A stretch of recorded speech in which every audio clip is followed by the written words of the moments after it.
special hello to my team of editors. Um, my first one is Sam Levitt. Sam is an educator and graduate of Worcester State University, and I'm so happy to have her on this project. The other is Ted Rassicott, another, as you can see, a pattern forming here, another Worcester State graduate, and not pictured, but also important is Mina Corpuz. Mina is a journalist working in the South Shore of Massachusetts, and all three of them and myself are looking forward to really sort of presenting this history in your words, in the words of the people that worked there and danced there, and created there. So please keep. We have a Facebook group, and we're going to have more information as the book goes on. We're in the process of transcribing and editing. We're hoping for a late summer release, and there'll be more information on the book as it comes out. So I want to start by showing you all some items that I was kind enough to get from one of our panelists today, Bruce Jope. These are, I think they're gonna kind of blow your mind because they blew my mind when I saw them. So Mine I'm too. The I'm ones going you to share showed my me. I'm going to share my screen with you and show you a little bit of them. So bear with me for one Chris, second. why are you frowning? Terry, mute yourself. Yeah, if everyone just for the moment could mute themselves, and that way I can we'll have responses, trust me, afterwards, I promise. So what I want to do is show you, can someone just let me know that you can see the screen that I have here? I can see it, Sean. You're I all do good. this I do this with my students all the time, so it almost comes now naturally. So let me make this a true slideshow. So what I'm going to show you is a few archived materials that I have received and has spurred the idea of creating an actual digital and physical archive of these items. There'll be more on that as time goes on, but I want to show you a few things that really speak about the early years of Man Ray. Going backwards, sorry, one second. So the first thing I want to show you, this is a sketch drawn in 1984 of the proposed idea of what the Club Man Ray should look like. Small bit of history. Man Ray was created in the same space that the campus nightclub had been in since 1983. And this was an idea of creating another dance area. And there'll be more, I'll explain a little bit more about this towards the end of my slides. But I love this because it talks really about, okay, how do we create a whole nother entity within this other nightclub? And I won't sort of go through this, but I found this to be really interesting and heartening to see. So what I want to show you next is, this is an amazing picture of the opening night of Man Ray in March of 1985.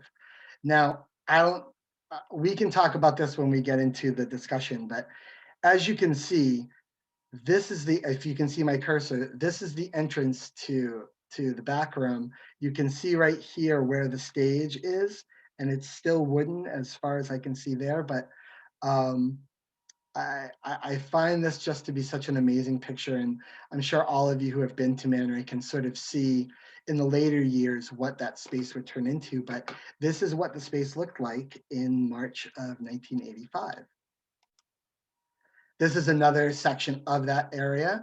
As you can see, Man Ray was first and foremost in creative and eclectic setups. This is one that I found really interesting, and as someone who did not have the honor of being there in the beginning, I think I would love to go back in time and actually see what this looks like in person. Want to just show that there were not only dance nights, but also performance nights.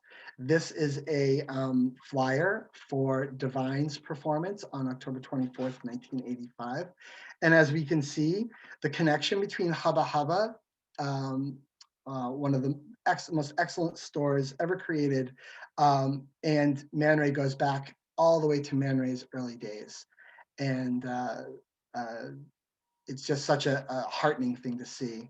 And yeah, we'll talk a little bit about Divine's performance from our panelists.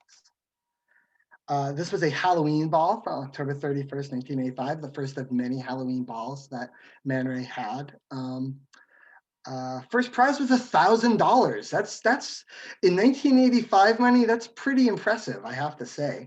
Also, I want to point out the Mistress of Ceremonies is Holly Woodlawn, one of Andy Warhol's most famous and notable members of Warhol's factory.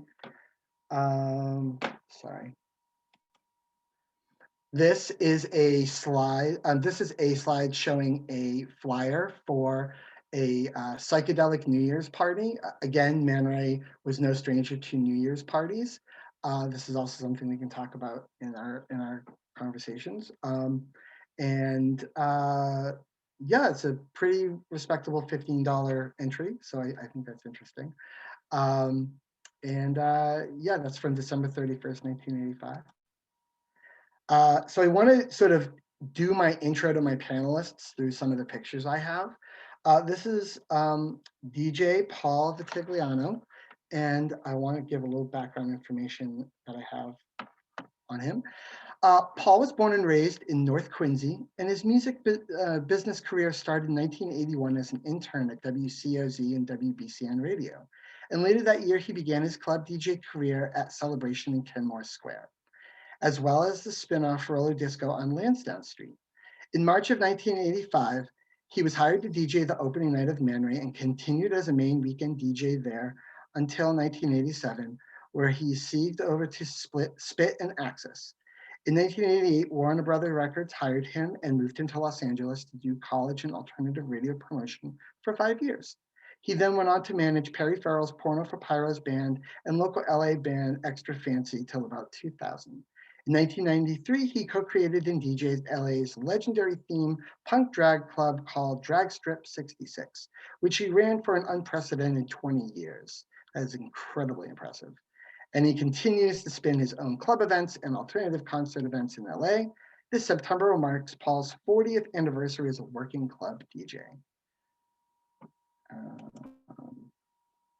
So to your left, the beautiful lady on your left is Teresa Niedzwicki, aka Terry. She is a beloved bar witch of Man Ray, Ground Zero, and Terry loves the Holy Trinity, which is sisters Susie and Peter. And she dislikes zucchini and mint, which I can understand on both accounts. Terry is blunt and honest and always for the underdog, and we are happy to have her here. The gentleman to the right is Chris Ewan, also DJ Chris Ewan. Chris was a resident DJ at Man Ray from 1986 until it closed in 2005. Since then, he's been DJing the club nights Heroes and Ex Mortis, as well as the seasonal Electric Dreams tea dance at Provincetown Boat Slip Resort.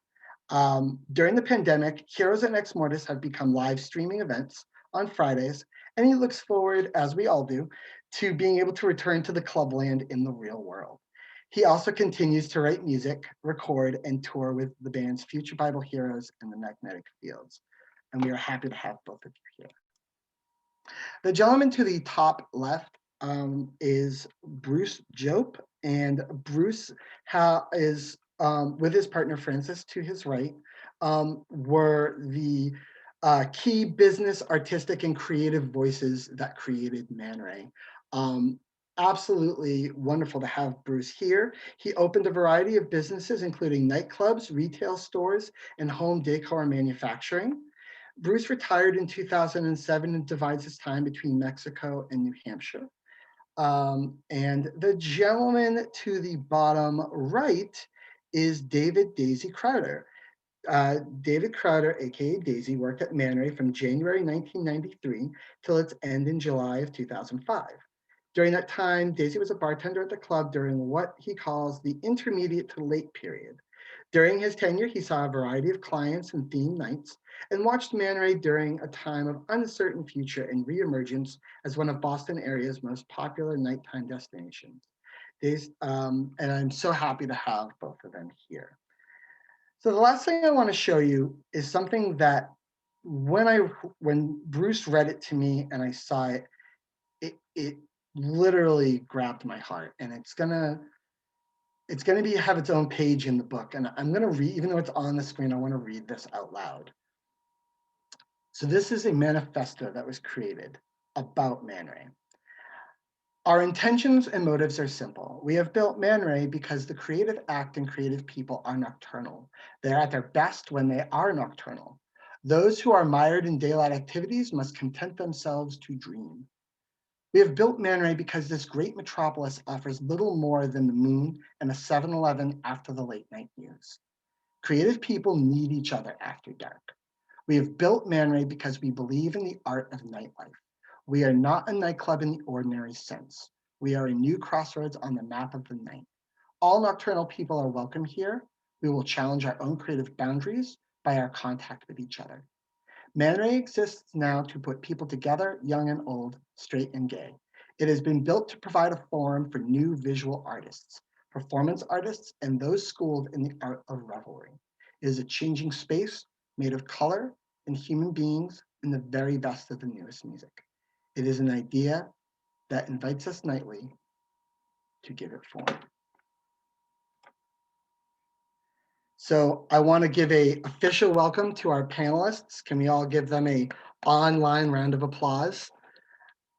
So I will ask Daisy, Chris, Terry, Paul, and Bruce to unmute themselves, and we will begin some questions.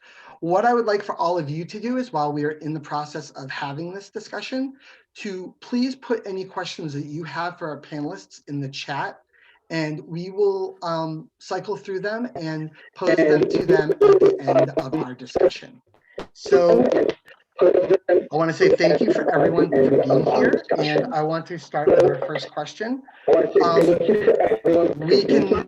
can answer this in whichever order you want, but I'm just going to ask some general questions at first.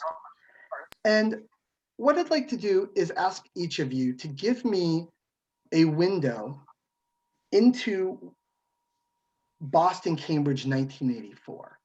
And for anyone that's not on site in Boston in 1984, I'd like to know what it is you're hearing about nightlife in Boston. But what I'd like to know is what stands out, what's missing, and what do you see as the Boston Cambridge nightlife experience in your eyes and in your words? David, Daisy, would you like to start? Sure, if you'd like. I remember 1984. I remember 1984 quite well. I was still technically underage. I was 19 that year, and used to go out frequently. I worked really hard, and I liked to play really hard. And I stayed out good and late just about every night. And 1984 was a fun time, especially, as Bruce can attest, on Lansdowne Street, and Paul as well. There were days that I looked forward to going out, other days less so. And I recalled Campus and Paradise and what was the lesbian bar that was there? 1270? No, the one in Cambridge on Main Street. Anyway. The Marquee. Thank you. It was the Marquee. Thank you. So yeah, I enjoyed going out as frequently as I could. And I remembered thinking, gosh, there's just nothing out there if you really want good rock and roll music with a kind crowd that wouldn't be so anti-queer. Kenmore Square was there, but it really wasn't always the most welcoming place for me. And that's why when I started to hear up the buzz about ManRay, I got really excited. Wonderful. Paul, would you like to sort of give your take on Boston, Cambridge, 1984? Well, I was still spinning at Celebration, which was 18 plus, and it was a rock and roll and it was straight, very completely straight. But Cambridge, there was really only a club called Paradise, which was a bar. It wasn't a dance club. So there really was not any fun or interesting dance club in Cambridge. So the Paradise was really kind of all we had if we crossed over the bridge, across the Charles River. Um, so yeah, I mean, once I heard about it, I mean, I heard about it because I got hired, but I hadn't heard about it before that. But um, I don't know. I guess in my gut, I just thought this sounds like an amazing idea, and it's really needed. Also, in terms of like alternative music or the music of the era, the only place you could sometimes hear it at 1270, but mainly just on Lansdowne at Spit. So eh, mentally, I thought, Spit needs some competition too. That's going to be healthy. So I was thrilled to hear about it. When Bruce came to me. Terry, do you want to give me your sort of No, because I don't remember 1987. no, it'd be the earlier 84. years, 84, 84. 85. Even worse. Well, tell me this. What's your view of the your earlier memories of Man Ray? What's your view of the Boston Cambridge nightlife scene?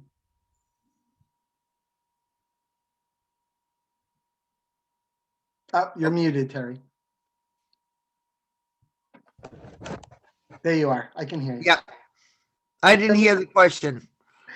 Tell me just in general your view of the Boston Cambridge nightlife scene when you first stepped foot in Man Ray. What were you noticing? What were you noticing was in the scene? What was not in the scene? Oh, the people were a lot cooler and much better dressed the way that I would dress, outside of like the hot pink that the chickies wore at that time. And anything else you want to sort of throw in? Anything that you The music was better. gotcha? We can segue that into Chris. Chris, I know you don't come on the scene till about 1986, but tell me in 1986, what are you noticing about Boston and Cambridge nightlife that was abundant or missing or memorable? Well, I moved to Boston in the end of 1985. So as far as Clubland before that, I had no idea, but I moved here with my band at the time, Figures on a Beach. And so we had a group of us and we were always looking for places to go that were interesting. And so we all went out a lot when we lived in Detroit. And so we were looking for really interesting things here. Went to the 1270 a couple times, found out about Man Ray in by a little teeny tiny ad in the Phoenix. And it just said the art of nightlife and it looked intriguing. So we explored it. We went there one night. And there's a great story involving Paul on that night, where we all walked in and Paul was playing one of our records from Detroit, one of Figures on a Beach's records. It was on as we walked into the club. And it was just the thing where suddenly it's like, okay, this is the place. I'm going to go here all the time now. And Serendipity.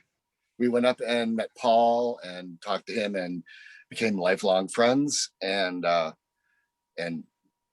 as the years progressed, it also turned out that he helped promote our albums when we were signed to Warner Brothers. So that moment was just a kind of a really rich and glorious thing. Can I jump in and just for a quick second? Yeah, please. Chris, the word really about that night, it's a word called kismet.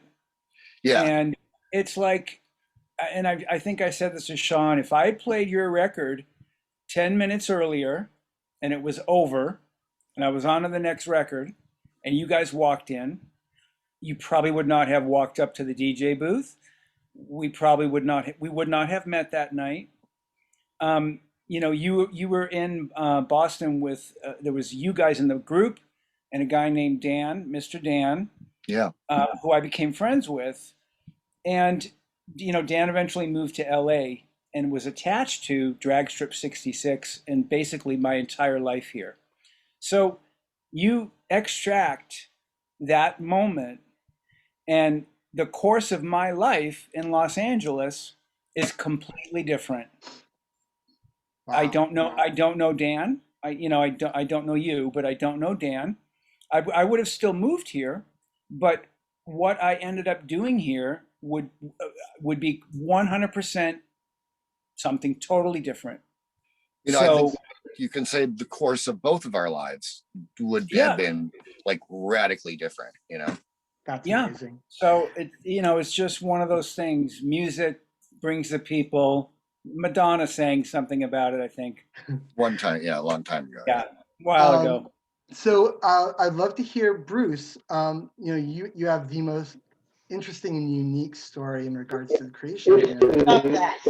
Are you able to tell I'm me a gonna little try bit about... muting everybody else, Sean, and see if that helps with the feedback. Hi, Bruce. Can you hear me? All right. Hi, Bruce, can you hear me?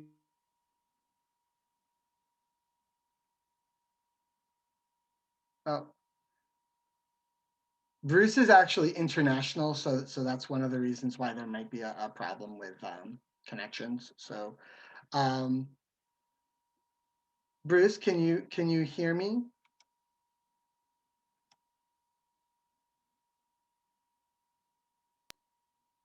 He's frozen. Can you type Yeah, I in the think group he's chat? currently frozen on us at the moment. Okay, we can come back to Bruce. We will come back to you, I promise. Hopefully our connection will get stronger. Okay, so I'll ask another question, which I'm always curious about, and I've had the joy of talking with each of you about this, but each of you represent a wide range of talent. Whether you are a DJ or a creative or a bartender or what have you, it's a talent and it's an artistry that I feel is important to the creation and sustainability of this club. So what I'd like to do is ask each of you just a little bit about what led you to that, like what wanted you to do, what wanted you to embrace music or mixology. We can start with whoever wants to chime in. My parents both worked at nightclubs when I was born, and I was adopted by them actually through a nightclub. It was called, it was an all-night club in the South End called the Pioneer Club. And I actually was fortunate enough to have, like, I think my 5th birthday in a nightclub. And my mother was quite an entertainer and used to have cocktails and friends over, and she could throw a big bash like the best of them.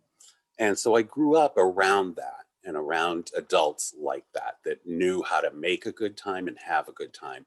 And I kind of felt like, even if it wasn't my career path, that on the side, certainly at least, I needed to have that in my life. And that kind of led me into nightlife.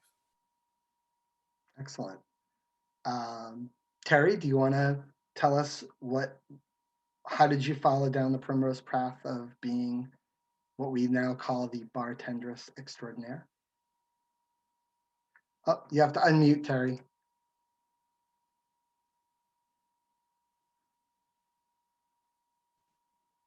I am the world's worst waitress, first of all. And when it occurred to me that, wow, I can be in this atmosphere, hear this music, talk to whoever the hell I want to, and make money, I was there. That's excellent. And did you find that, this sort of immediate dive into, bartending as exhilarating, or? Oh no, I did every other crazy job before that. Yeah. coat check, the whole 9 yards. I just didn't walk in there and start making drinks. David Bailey was supposed to train me. You remember David Bailey, Paul, right? Can he hear me? Yep. Oh, sorry, Paul. You can unmute. He Sorry. can hear you. Well, I think you can see me shaking my head. I don't remember David. No, Chris, you No. don't either? Yeah, I remember him. I think he used to work more in the front room. Yeah, very good Or in looking the- blonde guy. Yeah, in the Triangle Bar in the lounge Yeah. when that was there. Yeah. But he was working at the back at the time, and he did one of these. You do this, you do this, you do this. Here's a book. I'll be right back. And left me for like 2 or 3 hours. So you literally were thrown into the deep end of the ManRay pool, is what you're saying. Oh, exactly. Wow. And I learned really quick that if I looked like I knew what I was doing, there was no problem. I think Here's that goes with any. I developing think that goes with, slim with I think that vodka. goes with anything, like sort of faking Oh, yeah. it till you make it. Absolutely. Paul, how about yourself? What musical bell did you hear to lead you to the exciting life of a DJ? I was just always a fan. I remember sitting in the back of my mother's Galaxy 500, listening to WRKO on the AM radio. I just loved music. In fourth grade, I had the coolest fourth grade teacher. Once a month on Friday, it was bring in your 45 records. And I remember like Three Dog Night, Joy to the World was like my go-to. And then, and then through teenage years, I was like a huge Kiss fan. I was a rock and roll guy, and I was just a fan. I didn't even know there was like a music biz, or being a DJ never entered my mind. But in my the summer between high school and college, a friend of mine said, "Oh, WCOZ is hiring people to answer the request lines. You should do it." And I did it, and I got hired. I was literally driving to WCOZ. I had the morning shift. I had to be there at 6 a.m. to answer the request line for free. And so I fell into a career really by accident. But I guess, so long story short, I'm a huge fan. And I guess being such a huge fan, maybe I was destined to actually make a career out of it. But it wasn't planned. It just sort of happened. Thank you. Chris, how about yourself? Tell me sort of where you and DJing sort of met on the road. Well, DJing and I met in Detroit when a club that had started an alternative night and fired one of their DJs. We're looking for a new DJ for this, and I lied and said I knew how to DJ, and they brought me in to test me out, and they liked what they heard, and they hired me. So it was kind of a trial by fire. And I DJ'd for a while there, did a couple spots at a gay bar around the corner from me, and was probably really awful. But as a musician, I understood tempo and I understood beats. So that kind of helped me learn quickly. And I also worked in a record store at the time. So I had access to lots of promos and imports and everything like that. So I had a kind of instant record collection and a way in. And I loved DJs. I admired DJs. I thought, especially club DJs. And Detroit has a gigantic club history. And there was just somebody to look up to. And I thought that was a thing, besides playing and writing music, being a DJ was a great way to use my record collection and use my skills as a musician to, bring joy on a dance floor, I guess. So I did that until we moved to Boston, and then it took another year and a half or so before I got into Man Ray. I just want to throw in. I forgot. I worked at Strawberries Records on Boylston Street, and it was a similar thing. I Yeah, love that discount. You know, and it was I totally forgot. That was like 1982, I think I worked there. yeah. Bruce, It's, how about, I'm sorry, and I didn't mean to interrupt you, Chris. Oh, I'm sorry. Okay. So Bruce, tell me a little bit about how you came about being sort of this creative force that sort of had an idea of how Man Ray should look and feel. Hi, Bruce. Can you hear me? He's frozen again. Yeah, I'm sorry, Bruce. We have a terrible connection. It's not your fault. It's the technology. I wonder if maybe he should just try. Yeah, Bruce, if you want to try and call into the meeting, that might be an easier way. And then we can save some of our questions for you. I don't know if that will work better. If you don't want to use the video and just use the call by phone, that might be better. Keep on going on to mute. Yeah, whatever you feel is easier, but we will table the questions for you because you have so much great insight to give. But if you want to try and use the call-in version, that might be better. And we'll continue, and then we'll come back. I promise.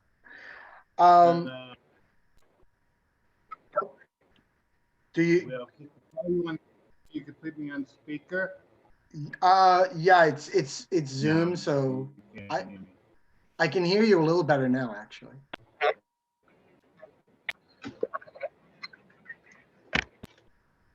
All right. Oh, okay. I will keep sort of the flow going, and we will come back, I promise. So what I'd like to know is a little bit about the nightclub that was there, and during Man Ray's time, about the nightclub campus. So talk to me a little bit about what each of you saw campus as contributing to not only the nightlife of Cambridge, but also how it catered to the LGBTQ crowd that was there in the early to mid 80s. And any of you can answer that however you wish. I think it was a great niche. It was college boys, you know, Harvard, MIT, BU, Northeastern. And there really wasn't exactly what you would call a collegiate bar or club anywhere up until campus. So there was a definite spot for it, a place for it. For me, it didn't always necessarily work because by that time was striving for some other kind of music. I wasn't satisfied anymore with, you know, being a disco dolly. So it wasn't always for me. I went because friends went. I drank because they drank, but wasn't my thing.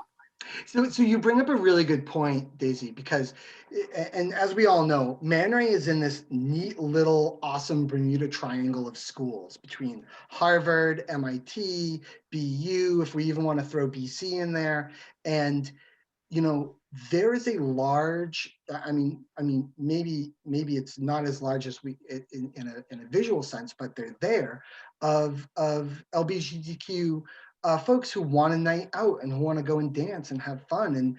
And so what I'm gathering from you, Daisy, is that the campus sort of filled that spot for certain people. Am I getting that correctly? Absolutely. Everyone wants to be with their peers, you know? Yeah. And like I was saying, there were very few venues that weren't, you know, stock, if you know what I mean. Yeah. So, and campus was one of those for younger. Yeah, granted, it was men, not women, not queer, not drag, but it was for that period of time pretty forward thinking, I think. Excellent. Paul, what about your thoughts? Did you what were your thoughts of campus as a as a nightclub itself? I kind of hated it. Because for me, like I was a bit of a music snob, and most gay clubs, we had buddies, we had chaps, we had sporters, whatever, and Well, the music was just kind of the same. It was, you know, diva remix pop top 40, not my thing. And plus, just even the kinds of guys. I was attracted to older guys. I was attracted to edgier guys. I was just not, nothing about mainstream gay nightlife attracted me. So for me to even walk into campus, it was more just, all right, well, I'll walk through for a minute. Maybe I'll, and see, one thing I will say, there was a great DJ there named Michael Tobin. And Michael was like, not only just like the greatest guy you'd ever meet, he was a really creative, great DJ. So, Michael played great music for what, he was playing.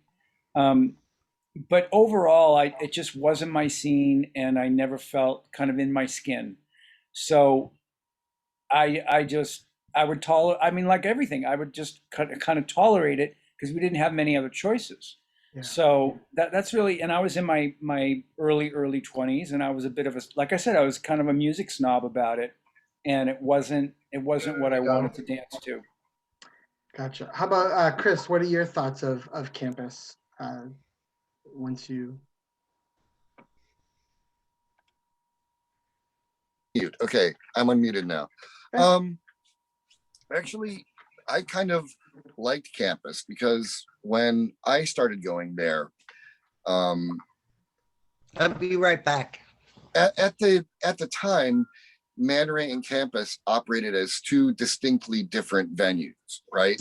But if I remember correctly, for campus nights, you could actually go between the two. So, being a music snob like Paul, I got to go into the ManRay room and hear great music. And then I would wander through the campus room, hear a couple of Michael's great mixes, see some handsome, hot guys, and then go back and hear more good music. So it was kind of like perfect for me. I didn't hang out in the campus room and dance all night. I did that more in the ManRay room. But having that option of having the gay club attached that I could just kind of walk into as it pleased me was a delightful thing. Excellent. And just a general question. Did all of you feel that the switch from campus and ManRay to only ManRay and having campus as a dance night was either a viable or the only option at that point? I think that really once ManRay opened, and the music was so distinctive, the crowd was so distinctive that ManRay really forged like its own dedicated crew of people that wanted to be there. And I agree with Chris, like being able to walk through, you just do that in general, just because you're out in a bar, in a club, and you want a little change of scenery. So that option was cool, but I really think that once ManRay cut its groove and had its signature vibe, people were specifically in that building for ManRay, and I don't think that the people that were at ManRay for the music, for the crowd, and for the vibe really were that interested in going into campus. That's just my gut feeling. Yeah, I would say that a lot of the people who went into campus didn't cross over into ManRay, but I think some of the gay people that went to ManRay would cross over into campus and then come back and dance to the music that was in ManRay. that was my experience. Yes. Interesting. And just a general question before we move on to our next one. Do you feel that maybe that's the beginning? Like you're talking about this small little little movement of people checking out one side to the other. And, as we're going to talk about, hopefully in more of these, there's a lot of, I guess we'll call it cross-pollination between people who go to different nights. As we start talking in more of these about the various nights that go on, people have a larger chance of going to a heroes night and going to a campus night and going to a crypt night. Did all of you see sort of maybe the beginnings of that? Like, was there sort of like this general curiosity? I don't think it was that delineated. Campus was a gay bar and ManRay was a creative bar where you could hear really interesting music. And like Paul said, they both developed followings, and really quickly, ManRay was packed a lot of the time, but it wasn't, say, genre specific. And Paul will tell you through some of his really early playlists that it really wasn't like, okay, tonight's a soul night and tonight's a goth night and tonight's whatever night. It was very much reliant on his eclectic taste as a DJ to put together a really interesting night and keep it interesting, which he did. But it wasn't like things are now, where it's like, okay, we're having a goth industrial party and we're having an 80s night or whatever. It was very much, this is just cool stuff, and I'm going to present it to you as an alternative to the top 40 crap that's out there in regular nightclubs. So I don't think you would see necessarily the start of, say, oh, this is going to be the start of an underground goth movement. But I will say that you did see a grouping together of kind of like-minded people from all different walks of life, all different jobs and work ethics and stuff, that just liked that underground vibe. They like the artsy side of it. Awesome. Bruce, I think what I'm going to try and do, though, is I'll pose a question. If you want to, maybe, can you type into the chat if that's easier? Or can you hear me? And Yeah, I guess, can you hear me at all? I can hear you better now, yes. Would love to hear a little bit about the creative sort of side of what you were hoping to get out of the creation of ManRay. And Sean, maybe just be on mute while he answers. Sure.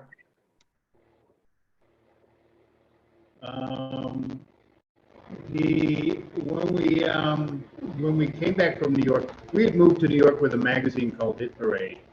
And when we came back, after 3 years in New York, we were really kind of bored with what was going on in Boston.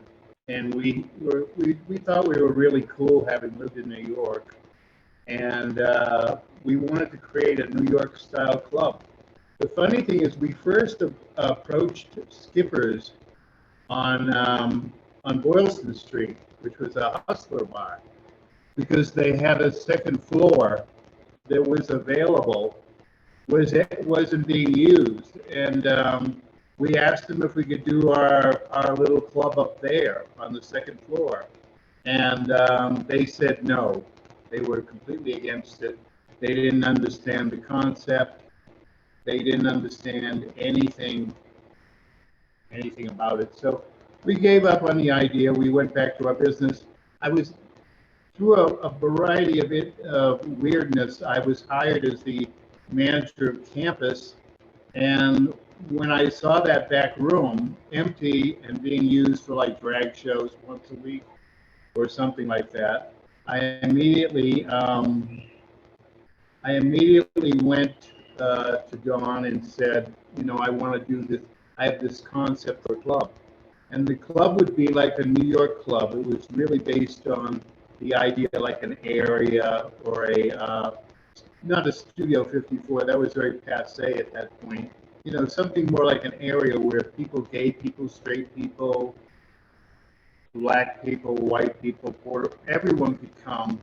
And if they were into sort of a mixed scene, they would have a good time. Musically, I wasn't that hip about music then. Paul brought in a lot of the knowledge of music. Our first DJ was Tom Lane, who I didn't like at all. I just didn't like him.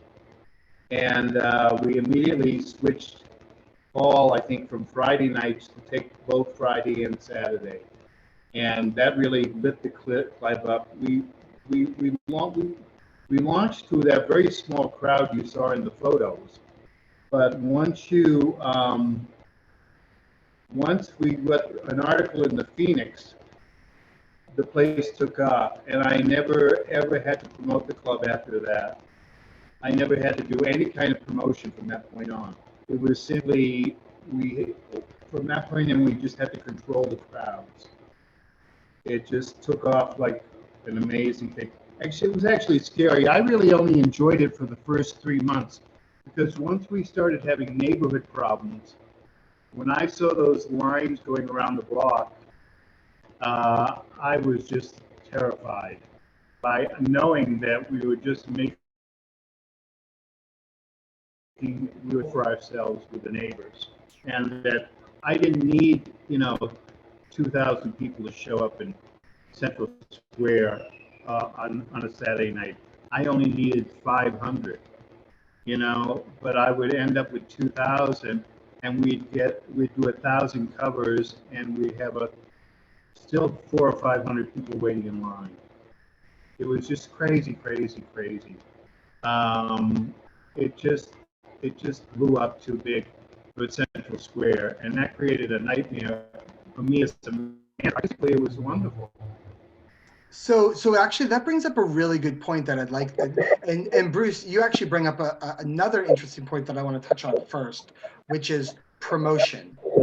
And each of you on this panel have you have work to do, you have a job to do, but it's also an artistry, and you're promoting your art. What I'd like to know is, talk to me a little bit about how you took on promoting the nightclub. Like how is it that you in this pre social media time period, how did you get the word out about Man Ray?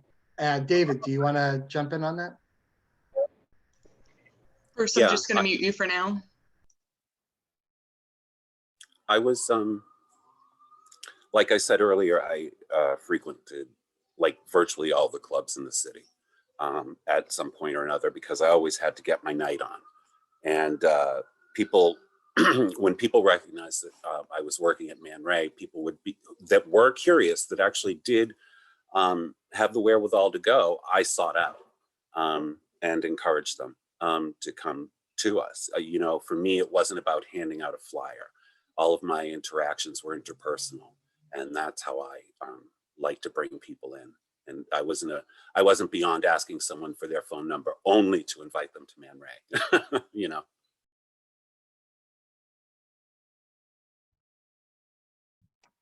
How about Terry? What's your how do you, Terry, get the word?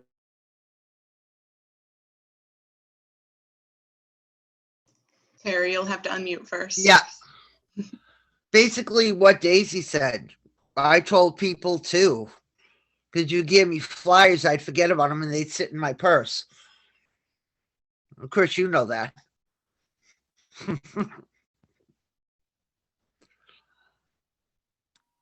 Chris, what about yourself?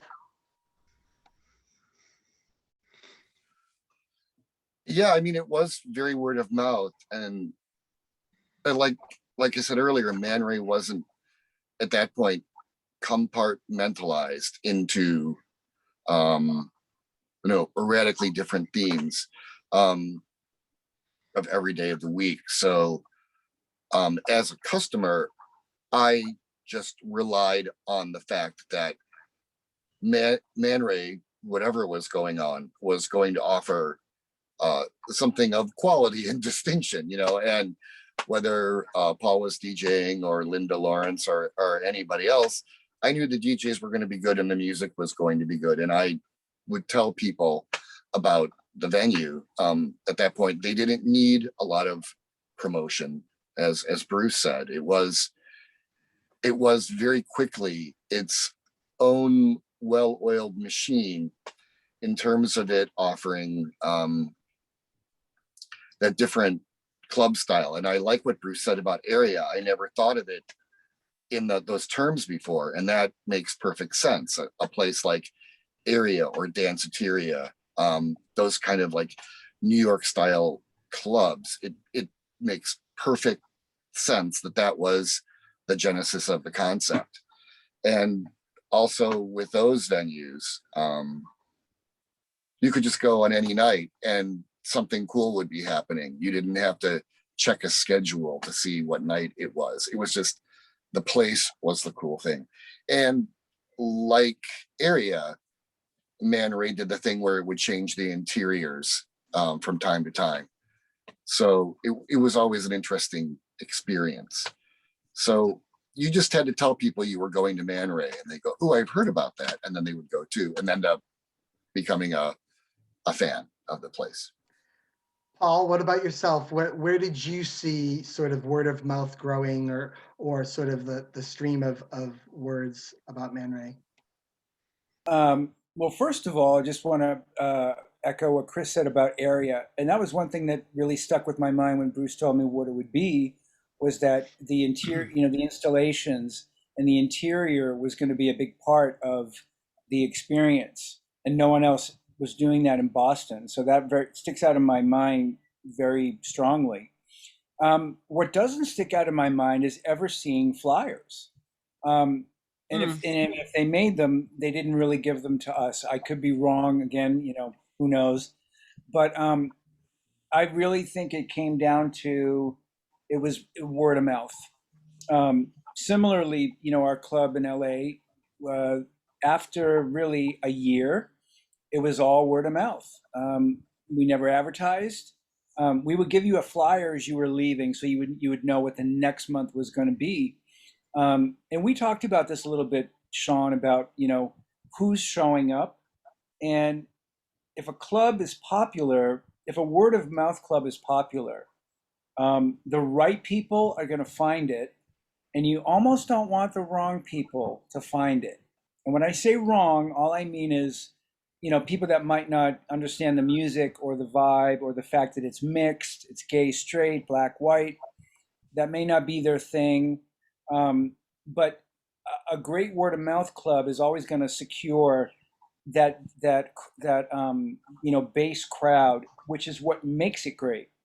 And if you already have all the right people, you don't need a huge long line of people that maybe are not really not correct, but they may not add to what makes the club so great. So that word of mouth, I think, was part of Man Ray's cachet, that it was like, you talked about it, you went, you had a great time, you would talk about it to friends, and they would come, and they would it was just a chain reaction. Thank you. So Bruce, Sean, if I could just jump in there, please. I will say that at that time, the DJs weren't considered promoters. They were there to back up the vision of the club. So the promotion and what the club was about came from the top down, and we were just there to kind of deliver the vision. So if there was, like, some of the flyers that you showed were of very special events, like say New Year's Eve or Divine performing, yeah, you might want to get the word out about things like that, but that really wasn't the responsibility of the DJ. That was the club doing that. You're muted. That's a great sort of delineation to make. Thank you. Hey, Bruce, I have a question for you. And in Man Ray's early year, there was almost like some national attention with various different things. I'd like to maybe get your sort of view on the 2020 did a piece on it, and Life magazine did a piece on the Satellite Lounge. Can you talk to us a little bit about that? Yeah, well, very soon, I was really committed to the idea of the club changing. And so we opened it, I think, in the spring. And by August, I was in process of doing the first big change. And that would be to go retro, late Andy Warhol, sort of mid 60s, late 60s upstairs and 1950s downstairs, but space age Sputnik 1950s, not Elvis Presley 1950s. And it was supposed to be a suburban home. We had a bomb shelter. I was putting in a bomb shelter, and I was putting in a kitchen, a 50s kitchen. And upstairs, I was doing op art. I think we added some psychic, and I think Paul will remember we added our lighting was pretty minimal. We had strobe lights, and I think we had a psychedelic oil lamp light that I love to play with because it was really great during How Cool Is Now by the Smiths.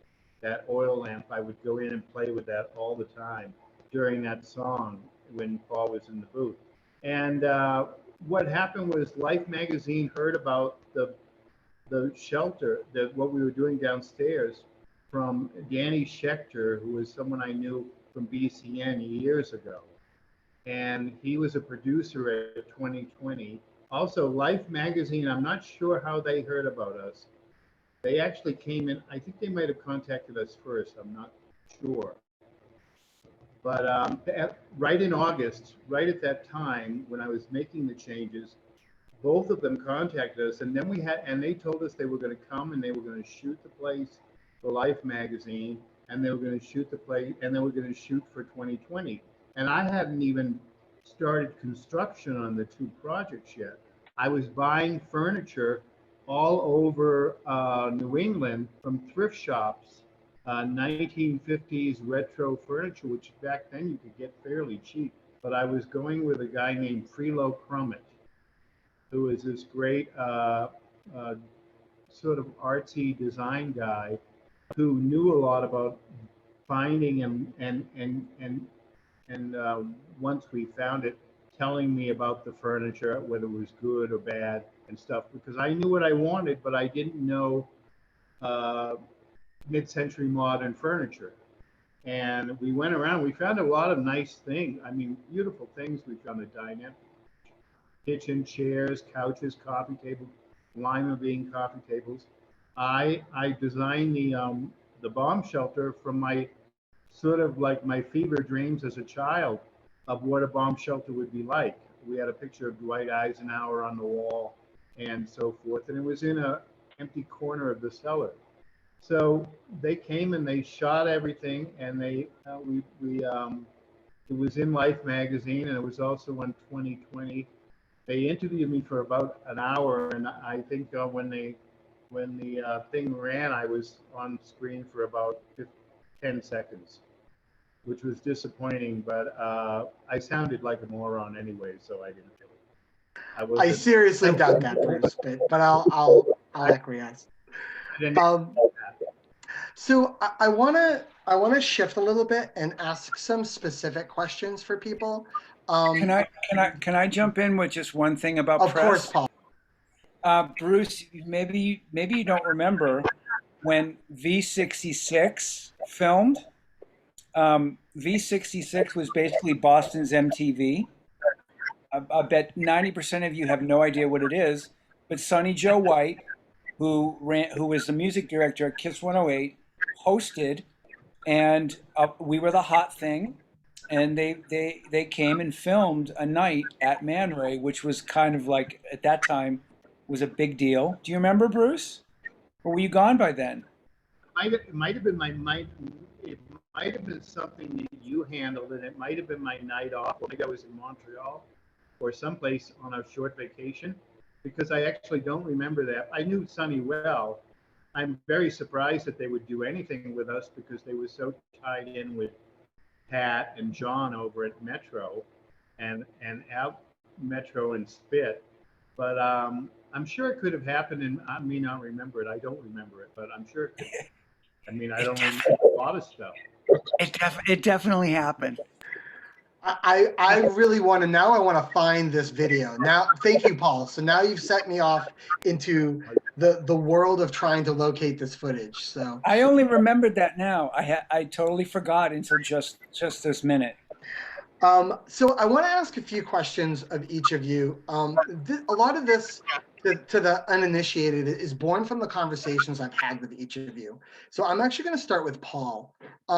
Paul, you gave me a very interesting insight into some of the music that you spun at Man Ray in its early days. And I was wondering if you could tell me about just the eclectic mix of songs that were being played.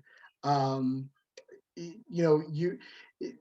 lot of us remember Man Ray in very musical terms, but you actually told me about some really interesting songs that were thrown into the sort of, we'll call the normal Man Ray songs. Can you tell me a little bit about sort of when we were talking about your playlists and what you unearthed? Sure. First of all, I still have the notebooks of my playlists right here.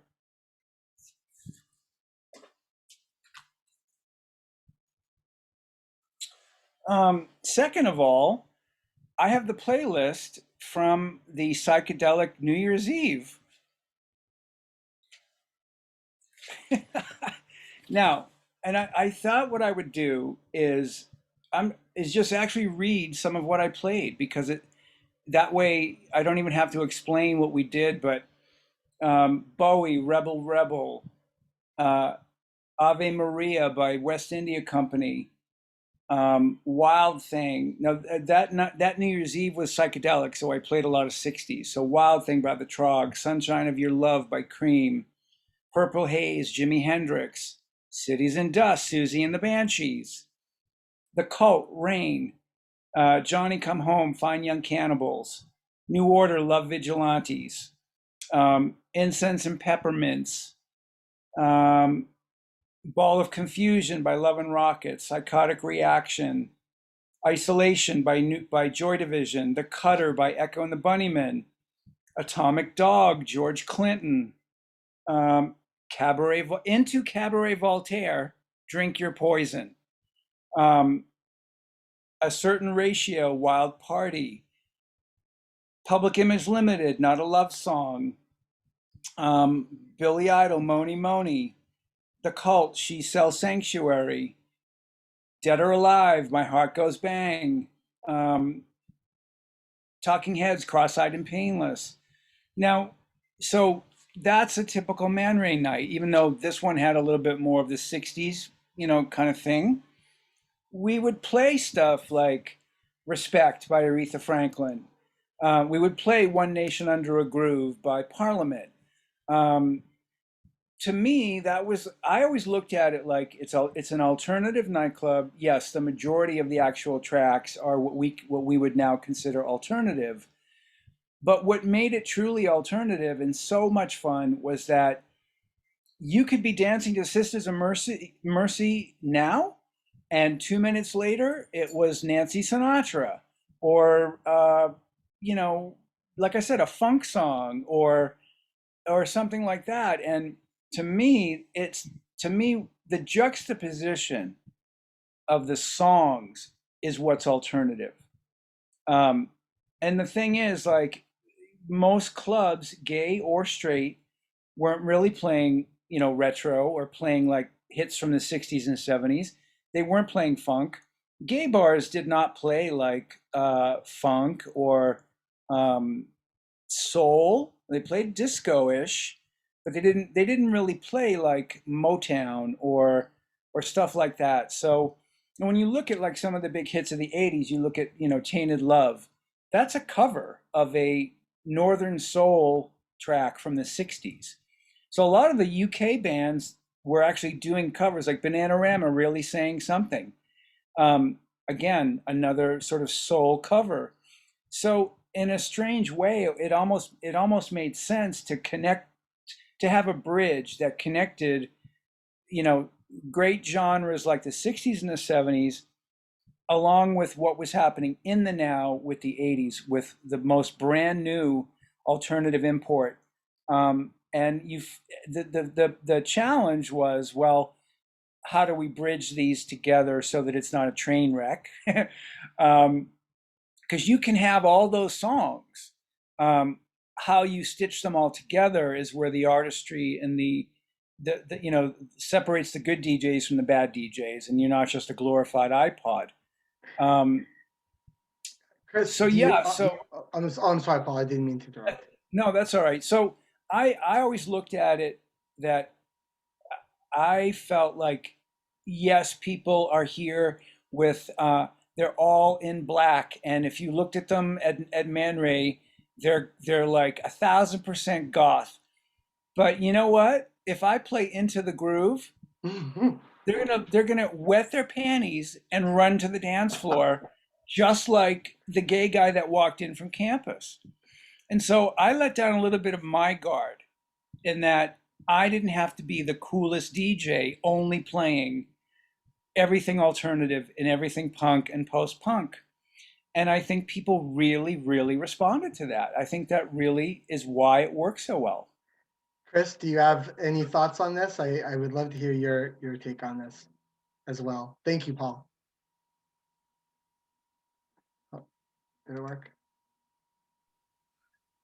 Okay, so I am 1,000% on Team Paul in that case. The clubs in New York that I used to like to go to for the music was Danceteria, Pyramid, and also one of my favorite places was Rock and Roll Fag Bar at the World in New York. And they did exactly what Paul is talking about, where you would take stuff from different genres and mix them all together. And like he said, it could end up as a train wreck. Stuff I heard at Rock and Roll Fag Bar and the stuff I ever heard Paul spin never did. It was always beyond brilliant. It went that extra step beyond. And that kind of informed what I wanted to do as a DJ. Take these disparate elements and make something whole and something sensible out of it. So that's why, Paul was one of my favorite DJs, as he just took these things and made a brilliant night out of it. That makes me happy, and it's a philosophy I try to embrace whenever I can as well. You're muted.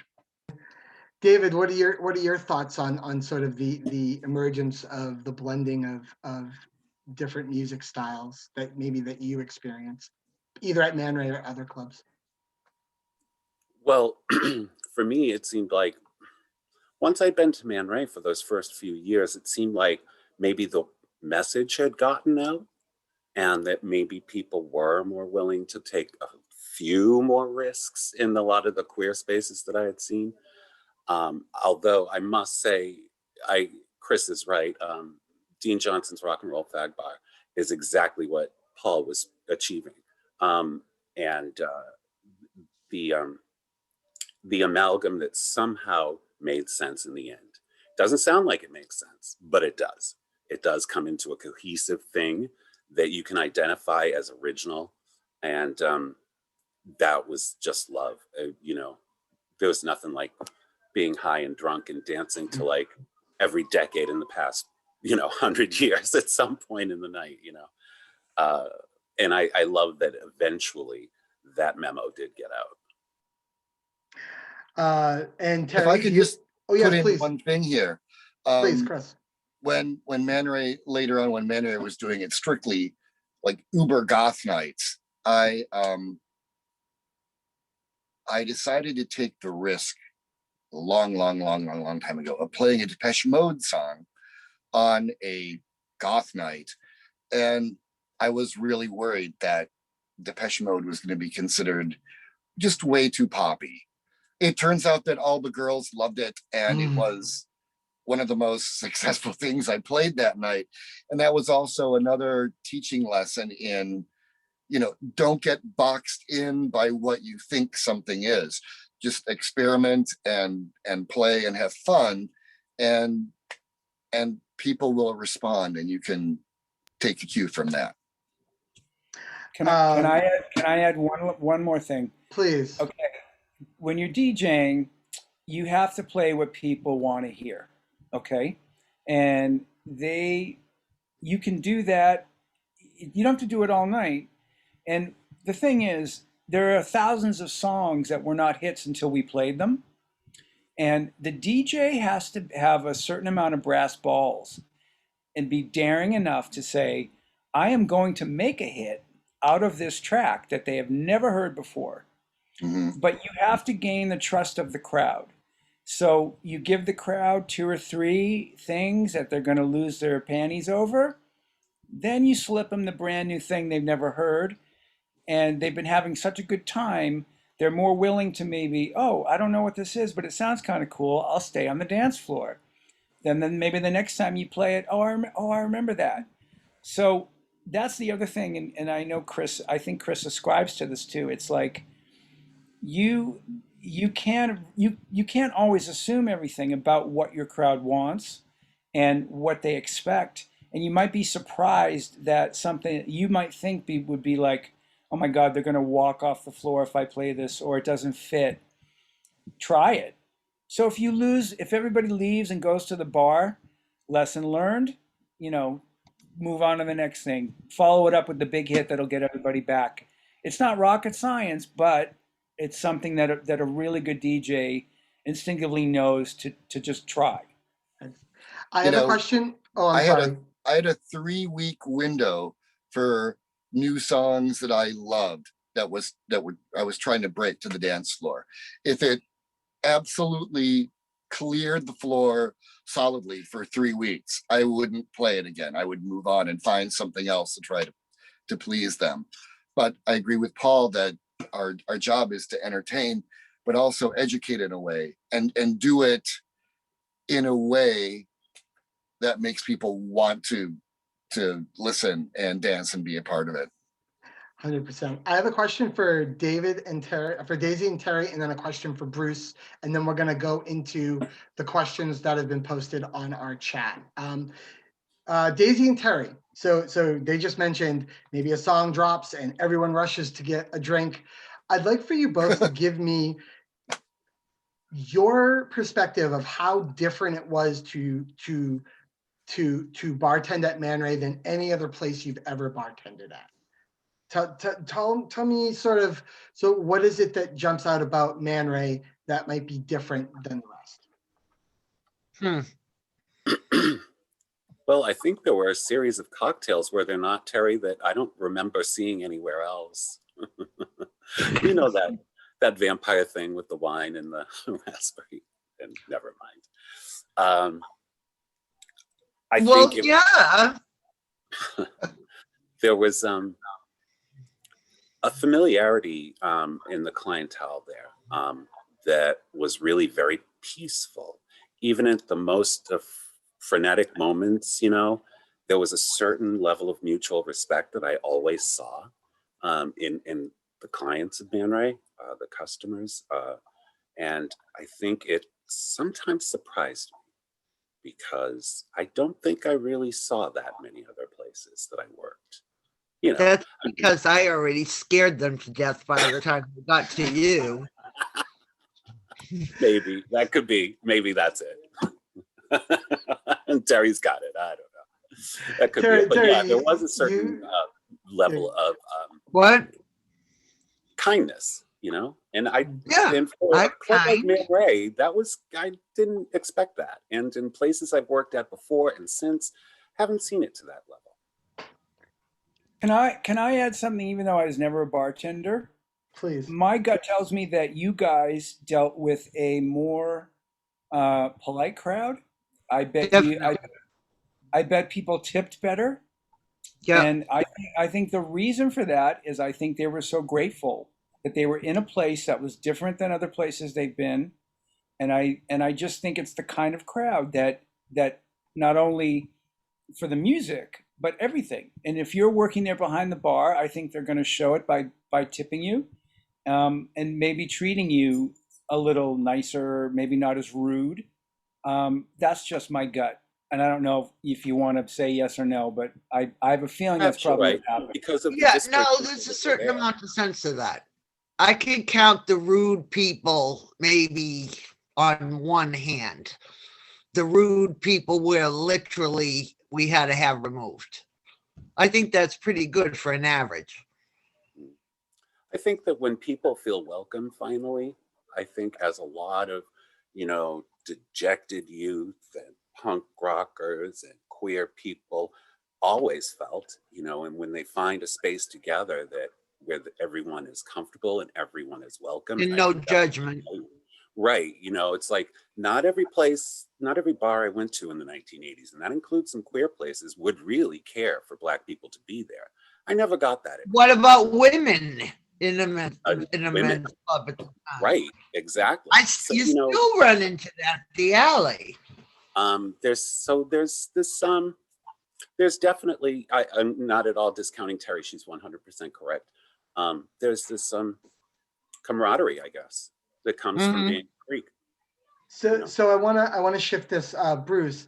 You know, in your time as you know, artistic and business and creative voice and movement in Man Ray, did you see that yourself? This sort of interesting camaraderie between, you know, different communities of people that were coming to the club?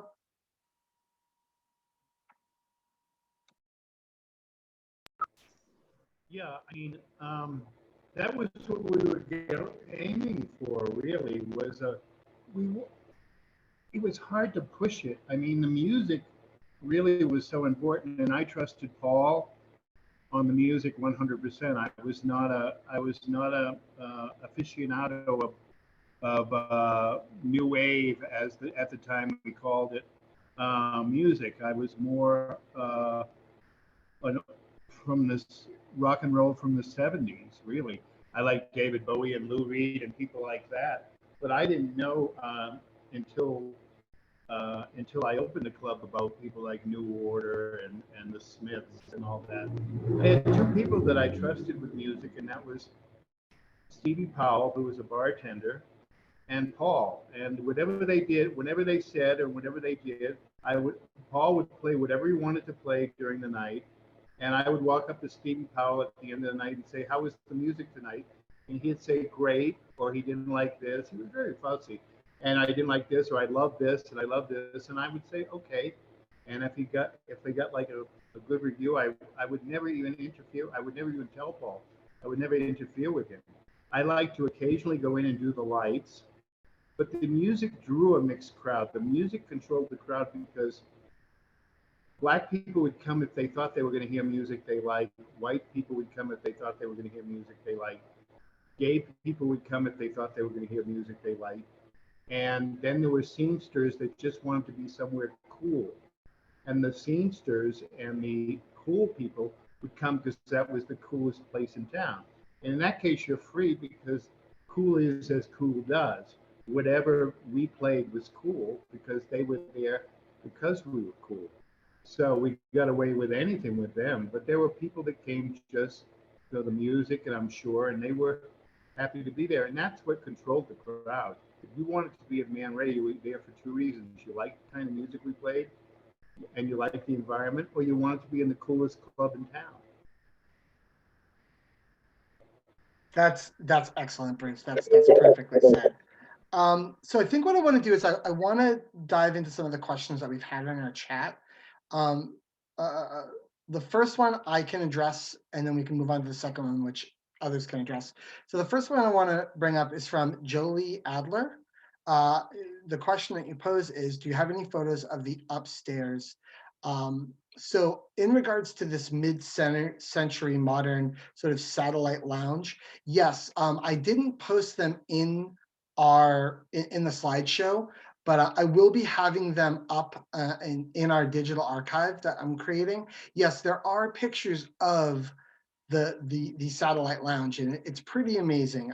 As soon as I can get those up, I will post some of them to, once I create the venue for them, and then I'll send links and make sure that you have them, and you can see just how amazingly precise, I want to use that word, precise, this sort of satellite lounge and fallout shelter was made. I was pretty impressed when I saw it, and jealous that I was not able to take part in that.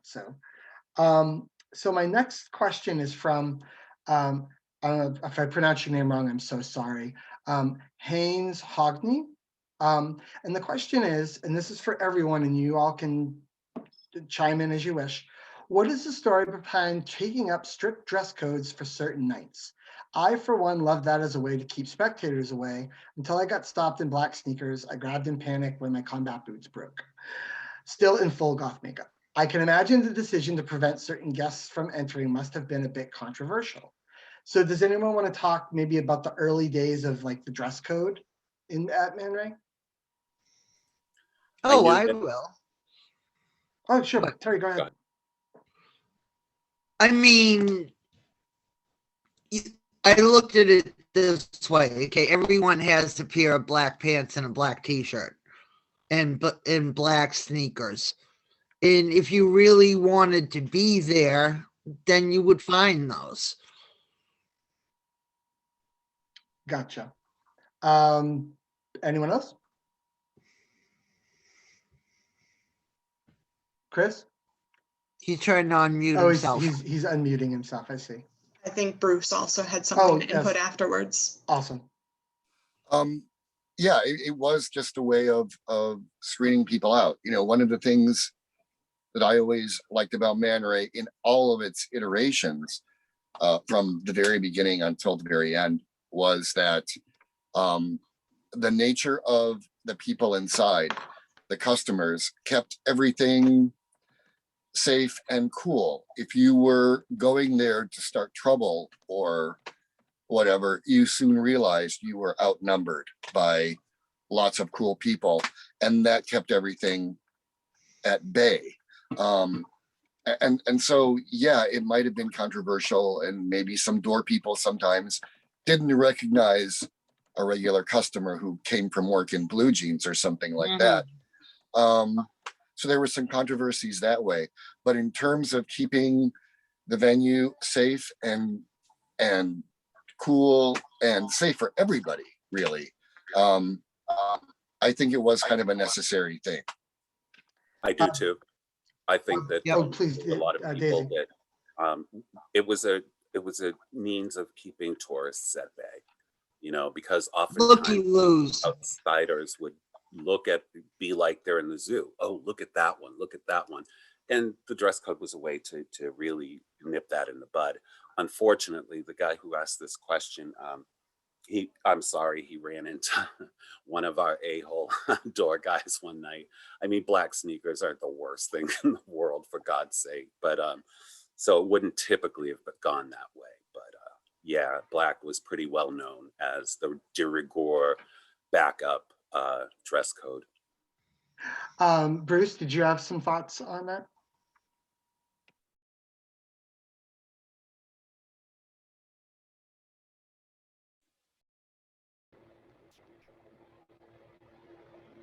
Yeah, when we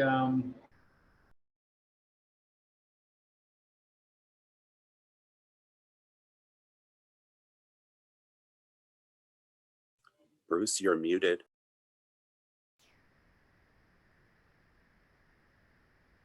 for my partner and lover for 42 years, who's now passed on, and he would ask him a series of questions because a lot of people did not dress appropriately for the club, what we consider to be appropriate dress, which was sort of like a pre-goth, new wave, glittery, slightly glittery version of goth that was around in the early 80s, and with suit jackets and vests and a lot of silk and brocade and a lot of things things like that. But it was funny when they would get through the questions about, you know, you're coming into a gay bar. What would you do if a guy pinched you on the ass? What would you do?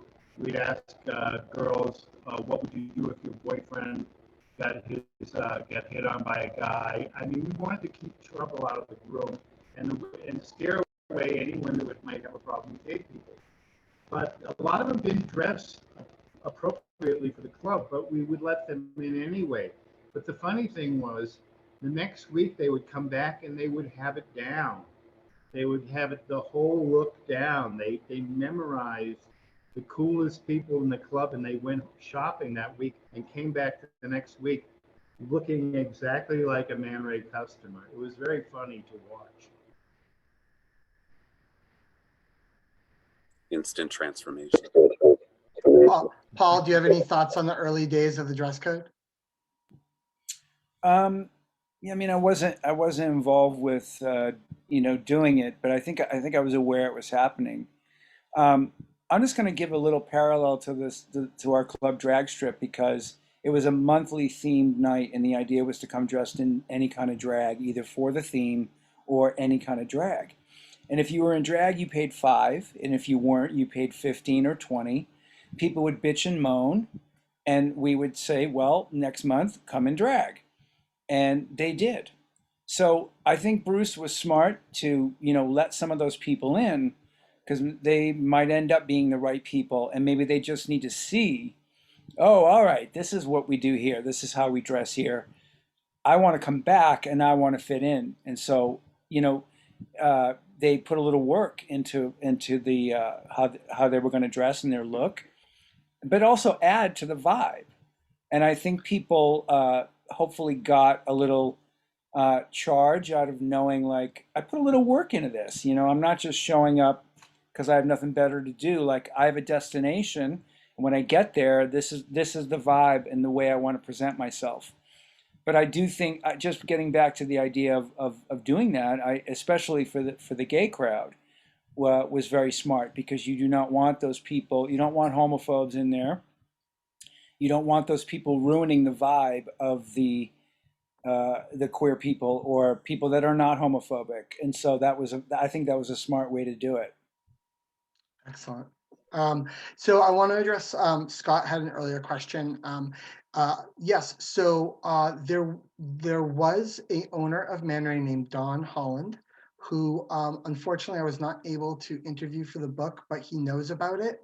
And I want to just mention something about Don that I found to be very interesting and heartening, is that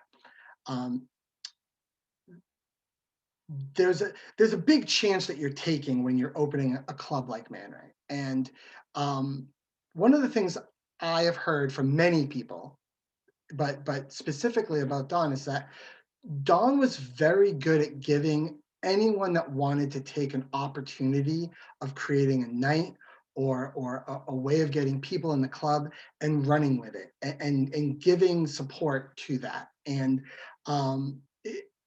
it really, it's one of these things where I view that as sort of almost like a very big sort of injection of I guess we'll call it adrenaline into the club. It is never being afraid to try something new, and to give people the autonomy to create that new way of bringing new clientele into the club.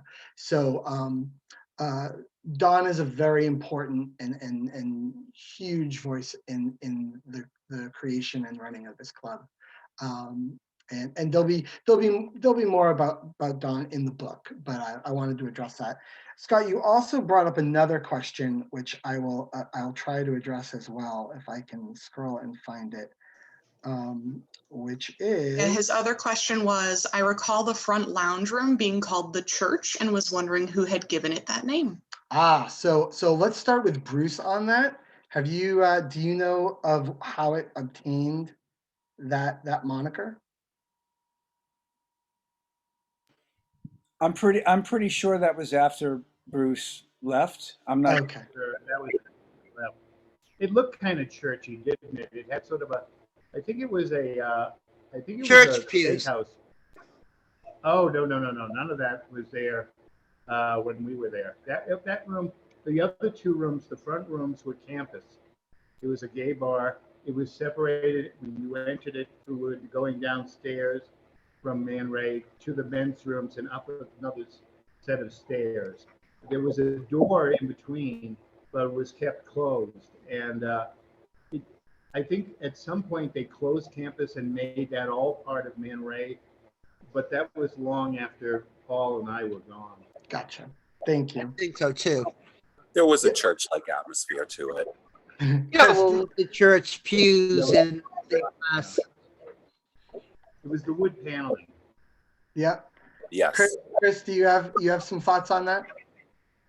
these triangles. Yeah, I think it became the church after they took out the triangle bar that was in the lounge, and so that would be after Bruce, and I think Don got some church pews at a church going on business sale or something, and put them in there. So that combined with the tall ceilings and the wood paneling along the wall, just made that, an easy thing to call it. In the stained glass pieces in the windows. Yeah. Which I have one of. Oh, that's right. Yeah. Excellent. I want to move on to the next question from Rafaela, which is, do you think we have the ability to replicate Man Ray, or is it like Woodstock, something that we can never replicate? Paul, please. Yeah, Paul, please. Sure. Again, it's another parallel to my club drag strip, and I only say that because so many things of that time were kind of lightning in a bottle. They were reflective of the era, the people, the times, that you live in. Also, I really think that like social media completely changes the dynamic of a word of mouth phenomenon like a Man Ray or a drag strip. And, the right people make it great and they support it. And there's a certain level of dedication because they're going to see their friends, and those kinds of moments are generally attracted to the youth, the younger people. So I just don't know. I think in a weird way, it is kind of like a Woodstock. It was a reflection of the era and so many other things that were happening in that moment. And I just don't know if you can say, oh, remember when Man Ray was X, Y, and Z 15 years ago? Oh, well, let's do that in 2022. And I just don't know if it can work. You might get a similar thing, but like they say, sometimes you can never go back. You're never going to be able to replicate those times and those people with that energy at that moment. That's my opinion, I think, about it. David? I also think that cell phones have changed the whole thing. Man Ray existed, and there was a certain permissiveness about what went on in the club that was wholly conducive on the fact that nobody was documenting everything and then posting it online. So, like Paul said, you might be able to replicate some of the mood or something like that. But as far as recreating the entire vibe and everything, I don't think that creating 1985 or 1990 or 1995 in its full glory could ever happen at this time. David, what's your thought? Oh, I'm sorry. Yes, Paul. I was going to add another thing. At that time, especially if you were queer, your only outlet was your nightlife. Yeah. Pretty much. You and it relates to the phone. Like if you wanted a social life or wanted to be around people like you had to leave the house and be a part of the scene. And now, apps and, all those things have really affected nightlife overall. So that's a huge difference too, is like, in 1985, a gay club or a queer club was a lifeline for many people, and I just don't think that sort of urgency of that exists now. David, what's your thoughts on that? Man Ray was an original place at a special time. I would never wanted to see it replicated. I don't think you can, number one. And I don't think you should, because like, you know, the tagline for Man Ray was the art of nightlife, art being the operative word. If you're going to create something new, make it your art. Be inspired by Man Ray, but don't try to recreate it. It's worthless. It's not going to happen. Terry, your thoughts? Could it ever be recreated or come back in its form? Oh, I never say never. And Bruce, what are your thoughts? Do you think that it was a time long past and we can never get it back? You do. I think you could never recreate my Man Ray, or you could never recreate Paul's Man Ray, or Daisy's Man Ray, or Stevie Powell's Man Ray, the bartender I was talking about. But people could recreate their own Man Ray for today's world. That would give them the same energy and the same feeling and the same freedom and same excitement if they want it. But I don't think anyone wants to go back to my Man Ray or Paul's. I mean, they want something that would be now, today, with today's music and today's interests and so forth. I personally would be disgusted by a club filled with cell phones. It would just be gross. But I mean, there are club things happening now. I write jokes for nightclub performers all over the country, and I write for jokes for comedians in London, and there are things happening. And you know, maybe that's their Man Ray. I mean, Man Ray is a state of mind. It's not really a place, you know. Thank you for answering the question. I have another question from JC, which I think all of you are going to be hopefully interested in answering. JC writes, did any of you ever keep any of the decor furnishings and do you still have them today? Of course. So we'll start from Bruce. Bruce, obviously the answer is yes, you were kind enough to share them with me. Do you have anything else that maybe you want to mention that you have or had? I'm waiting for my little thing here. Am I back? You're on. I can hear you. Yep. Yeah, my departure was acrimonious with Dawn, and when I left, I kind of left in I didn't have any time to go around collecting souvenirs. I think all the furniture stayed in the cellar from years afterwards. It did. When they closed down the lounge downstairs, for the building department closed us down. And I think all of that stuff sort of was in like a time capsule down in the basement. I took the Best of Boston Award, some photographs and things that I had, which were advertisements, some original stuff, the drawings that I made, like the one you showed of the way the Man Ray would look, and then the downstairs lounge. I took very little, and I threw away a fair amount of stuff that I didn't think was historically valuable, which I'm sad about now. But what you have is what I have, and what I gave to you is what I had. And I don't know what happened to all that great furniture down in the basement. I guess maybe Dawn sold it off or gave it away. I don't know. Thank you. Chris?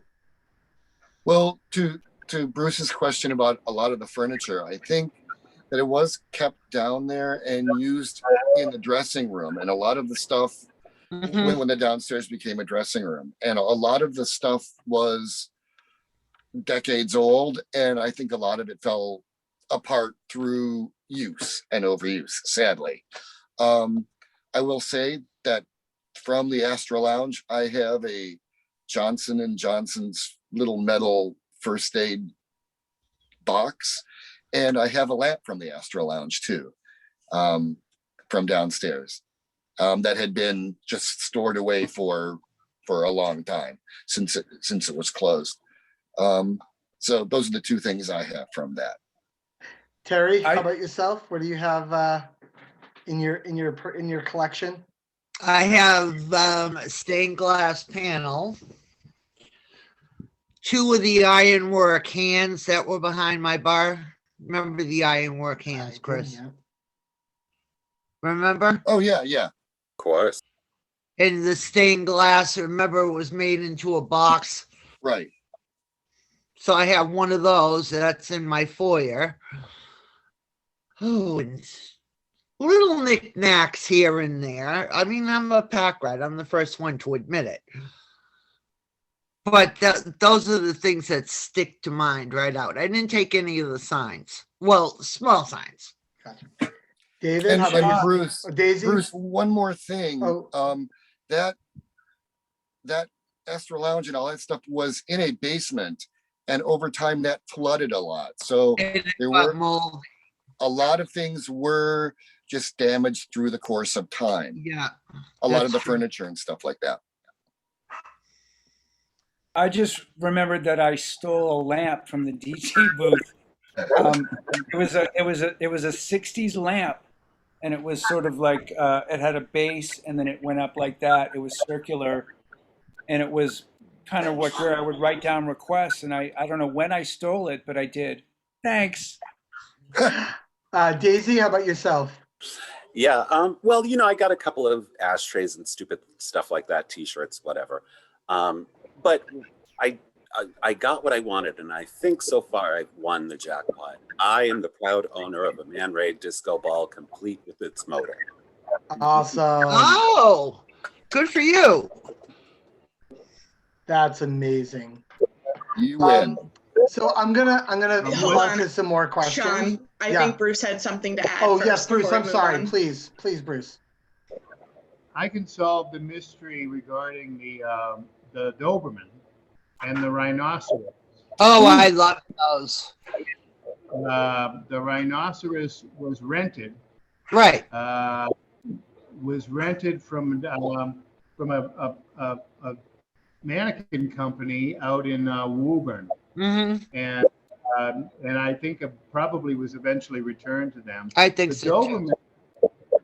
Doberman, the Doberman was donated by me and Francis and Dawn to the AIDS Action Committee for one of their auctions, and someone bought it at the auction, at one of those auctions. I wish I had I wish I had kept the Doberman. I But love the Doberman. Yeah, at the time we were switching over to the 60s look, and we got the pink rhinoceros. Yeah, When I left, climbed on it one day after a couple of drinks. Yeah, and when I left, the pink rhinoceros was still there. I don't know how long it stayed. And the kid on the swing set was a major problem because they kept on stealing his arms. And we got rid of him fairly soon, and I think that stuck around my house for a while. The kid that was sitting on the swing Yeah. set.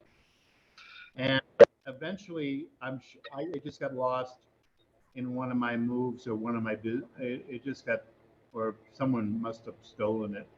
I don't know what happened to the little boy on the swing set. I want to just move through the rest of the questions, just because I want to give everyone a chance to have their question posed. The next one I have is from Jeff, and this might be more towards you, Chris. Can you speak about the phone booth request line to the DJ? It was one of the best things I have ever seen in a club, and ultimately led to one of the most magical nights I've ever had in a club. So maybe, Chris, you could tell us a little bit about the creation and implementation of the phone booth. Okay, I think that is probably for a later era than what It we're is. talking about Yep, here. yep. So, but to make a long story short, when Paul and Bruce were there, the DJ booth was kind of in a triangle next to the stage. And after a while, what, Paul? No, I was going to tell Bruce to mute. Oh, Oh, Bruce, can you put on your, thank you. I got him. so when we did some, when the booth was next to the stage, it was very accessible to requests, either people coming up over the stage or at the door. When we moved the booth upstairs to where the old offices were for ManRay and cut that all up and had the overhang and all that, there was no way for people to access me.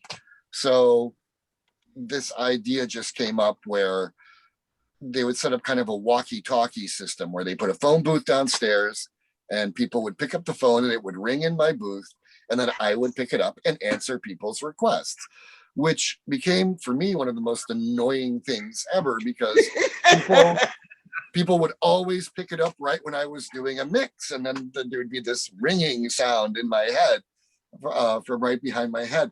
So a lot of times I just turned it off or took the phone off the wall or something because it was interfering with what I was doing. I'm glad that the phone booth gave you a really wonderful night. It made many of mine a living hell. I want to move on to a question from one of our attendees, Deki Chan, who I know as Hideki. Hideki, are you there? Yeah, can you hear me? I can hear you. Yeah. Wonderful. So Hideki has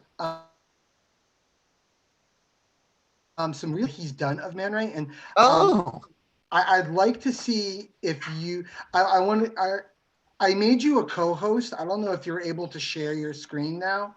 I'm gonna try. Do you want to try that? It should be down below. It should say share screen. Yeah, click that. Yep. And then see share. Yeah. Yes. All right, we can So see do it. you want to just tell us a little bit about this, Hideki? Okay, so I have a program that if you put a picture and you line up the infinity lines, like say here to here, then it lines it up in the 3D program that you could then make the model. So this is just like a picture of the front of ManRay. And then this is what I created from that model. So it's like a shape. And I just did this with my house during quarantine because I want to host a party. And then I realized I could do it in VR. So I spent the entirety of quarantine learning how to do modeling in 3D. So by taking pictures of the inside of ManRay, I'm kind of like slowly forming ManRay in VR. And I thought it was funny that you're like, can it be recreated? Or should it be recreated? And would it actually be well created? So, but yeah, I'm kind of wanting to do this. So, and so here's like a picture of the stage, but then overlaid is like what I've created. And then finally, and then here's like Green Street next. Wow. Wow, but that's amazing. Yeah, so you take a picture of it and then I create a box and then I shape the box to match the picture. Wow. And then here's I can tell you, I'm definitely going to ask you to join other conversations to show this to people and wow them incredibly. This would be an example of just like making the lines line up with a picture to like start off with your modeling. And I think this is the request, the phone booth. So by taking this picture, I was able to make this. So. Chris's reaction is perfect. So. Hideki, thank you so much for this. This is amazing. So Hideki, you could theoretically 3D print out a new ManRay for us. That too. I hope to make this like in a place where people could go with their VR headsets and like meet each other. And then if you ever, Chris, whenever you DJ'd, I could like stream it into this VR place. That'd be very cool. That's Hideki, thank you so much for sharing that. That's really amazing. If I could make one request, if anyone has any pictures of the interior, it would help me a lot.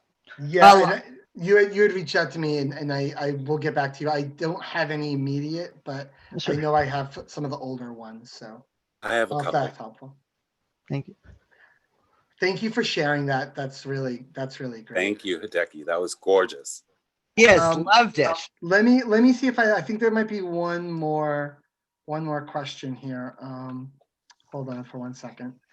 Yeah, there was another question from Jeff that said, I left Boston and had moved to Las Vegas. At one time, Caesar's Palace claimed that they were opening a ManRay in around 2005-ish, but it never happened. Can you provide any background on that? No, it was not. That was not a Like, thing. No. No. I know that Don was allowed to use the term Man Ray because he picked up on it so long ago. Of course, everyone knows Man Ray was a photographer in the early 20th century. But I think after Man Ray, the estate of Man Ray would not allow anyone to use the name Man Ray. Gotcha. That's my understanding. Bruce? Bruce is going to add. Bruce, please. Unmute. There you go. I was friends with Amy Ernst. And she was the granddaughter of Max Ernst. Max Ernst, yeah. Yeah, and we talked a lot about the name when she was a customer, and she said that we would probably have problems. There was a restaurant in New York. We never did have problems with the name, but there was a restaurant in New York that took the name also, and they ran with it for a while, and they claimed we had stolen the name from him. And as far as the club in Las Vegas, I think it was they must have just heard the name and in the air somewhere and taken it.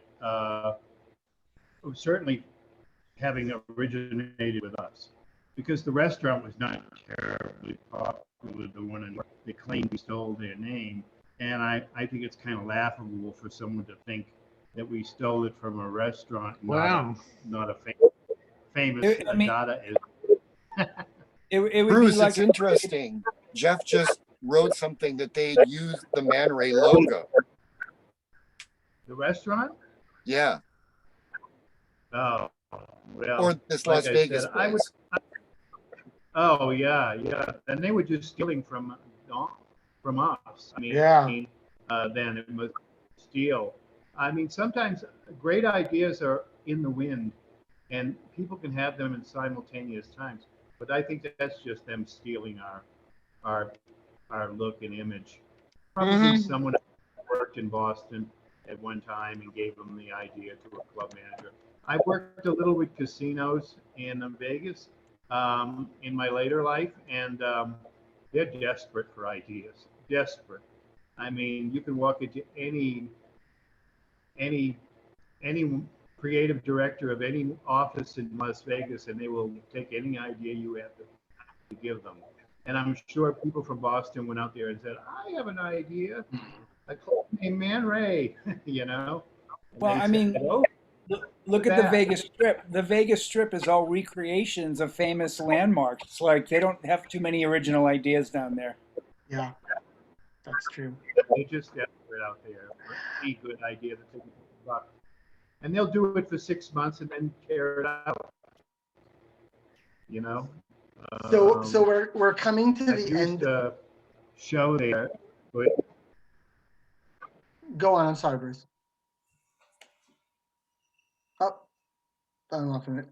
So I'm sorry. So I want to just give we're getting to the very end of our journey here from the early days of Man Ray, but I want to offer a huge thank you and a round of applause for all of our panelists, Chris, Terry, Daisy, Paul, and Bruce. It has been an absolute joy hearing about the early days of this club, and my goal is to have more of these that follow a chronological path of Man Ray's life. So my goal is for the next one to cover probably the years of 1986, 87 till about 1990. So I will keep everyone in touch about when that will be. I will be posting it on the Heroes and the Man Ray Facebook pages. You can also reach out to us at us working on the book at the fall, and maybe one of my kind co-hosts will type it into the chat. It's at manraymemories@gmail.com. That's a way to reach myself or any of us if you have any questions. If you have any, and I'll be completely honest, if you have any artwork or photography that you'd like to have featured with attribution for in the book, or if you I just do. we're an equal opportunity accepting. But I want to say thank you to each and every one of you for being here today. And I will be in touch with all of you for more information about the book project. And again, this has just been a wonderful experience. It's been great sort of being in this history with all of you. And I want to give each of you the chance to say a final word before we go. So Terry, do you want to start? Oh, I'm sorry. I spaced out a minute. I just want to, do you have a final word you want to say before we sign off? Oh, that I made an awful lot of good friends over the years who I still love very much for the most part. Excellent. Chris, do you want to throw a? Well, first of all, thank you for putting together this panel. It's really, really lovely to see my friends who are geographically so far apart, like Bruce and Paul, and being able to chat in this way about this. It's been really wonderful, and it's lovely to see Daisy and Terry, you know, and be part of this. I'm so happy you're doing this, Sean. I think this is really, really cool. And if anybody has any questions for me about anything, they can reach out through the ManRay Memories email address, and Sean will get them to me. But thank you for including me in this. It's been really, really wonderful. Yes, I had a lot of fun. Daisy, do you have anything you want to add before we? Sure. Working at ManRay was a privilege, and I'm glad I got to have it. The most beautiful part about it is that I met some really, really magical people, many of whom I still love and know today. But just even here, Miss Swift, Eve, you know, like let's see, Trent Stewart, Pamela Sienna, Kurt Martinez. There's so many people, and a lot of you I remember. Some of you a little less so, but that's okay too. It's just wonderful. That to be means in this they never did anything bad. Yeah, they were the good ones. Paul, do you have anything you want to add before we sign off? I do. Before Bruce, I really want you to pay attention. I really, I owe you so much for hiring me to play music at ManRay. My career, I owe my career to working at ManRay, and who I became as a DJ, and how I really just blossomed as a DJ. And you know, I'd only been spinning 4 years, and for whatever reason you believed in hiring me, I'm so grateful for it. And I've never really been able to tell you that. I just want you to know you helped change the course of my life and my career, and I am so thankful. So thank you, Bruce. Secondly, I think I showed this to Sean, but I'm the only owner of a ManRay jacket. Oh, you are? Yeah. I so want that. It's so good. Thank you, Paul. I mean, this is how much the club meant to me. I went and just had it made. I paid for it myself. And I've made friends there. And like I said, working at ManRay really informed me as a person, as a DJ, as a human. It was probably the best couple of years of my DJ career ever. And I don't know if anything's going to top it. It was really just an incredible, it was lightning in a bottle. And I'm so thrilled I was a part of it in the early days. And Bruce, I'll give you the last word. What would you like to say?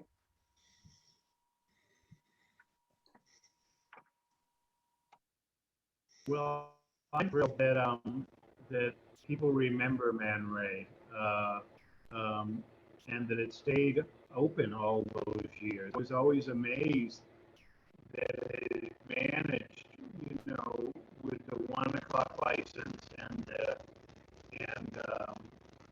everything, that it managed to stay alive. And I'm very proud of what I did there, and Paul and all the people that worked for me. But I'm also proud of the people that came after. I never went back in the place after I left, and I'm really kind of sad I didn't, because I would have seen the new ManRays, but it was an emotionally tough thing for me. But I'm very happy that it lasted for 20 years. I never imagined in a million years that it would. And it changed and became different, which is what it was supposed to do in the beginning, to change and become and metamorphosize into different things. And I'm just happy that it's remembered, and I'm happy that I can talk about Francis's contribution and Phoebe Powell's contribution. And someone I'd like to also mention too is the DJ campus, who is a great friend who's no longer with us, Michael Tobin, who was next door, and he kept the gay side of the club going for many years. And it was a wonderful thing. And, you know, I've forgiven Don even. So I feel so good about it. I'm no longer mad at Don Holland. So that's the feeling. So thank you very much. This has been a lot of fun for me. I'm 68 and I don't get many thrills anymore. This was a thrill. Well, I want to say thank you, Bruce, and thank you all. This has been a wonderful, wonderful experience, and there'll be more of them to come. I send you off into the world, and thank you, and everyone have a good night. Thank you, Thank you, John. Sean. Bye, Thank you all. everybody. Bye, Hannah, bye, bye. Christina, Purple, everyone. And we'll see you all real soon. Very Bye, soon. everybody. Bye, bye. Mwah. Ted and Bye, Sam, Terry. do you want Love to you, stick honey. around? And Thank- Ted, will my Love you too, honey. panelists stick around for a few minutes? Yeah. Thank you all. Thank you. Bye. Thank you. It was a good time. Thank you very much. Thank you, everyone. Chris, unmute. Do you want us to? Do you want Yeah, us to? I just want to. I'd like for you to stick around just so I can. Thank you. Bye, Daisy and Chris and Terry. Sorry, my If name. everybody is Oh, hi, still baby. there, Thanks, Dean. Hi, like sorry. Trent and Tara and Extine, yeah. I just That's want to, like yeah. people. I first want to say thank you to my my co-hosts with me, Sam and Ted. You constantly show me that I have just made the best decision of my life, choosing you as my editors. So I want to say thank you to both of you, and you helped make this so much more of a success than it ever could be. So thank you. Thank you both. And I want to say to my 5 panelists, it has been an absolute joy working on this project, but I can't begin to quantify just how great it is to have all of your voices. Don't get me crying. And I am so looking forward to really making this year the year of ManRay, where people are going to be talking about the history of this club. And as we're getting back into the world, it only infuses us being able to be amongst each other. And I just thank you all for sharing your history and your honesty. And I just really just can't thank you enough. Thank you very much. Thank you, Sean. Thank you very much. Sean. Thanks for doing this. Thanks for documenting, a really important part of true joy of my life, Paul. True joy of my life. Everyone have a good night. I'll let you all go. Enjoy the rest of your evening, and I'll be in touch.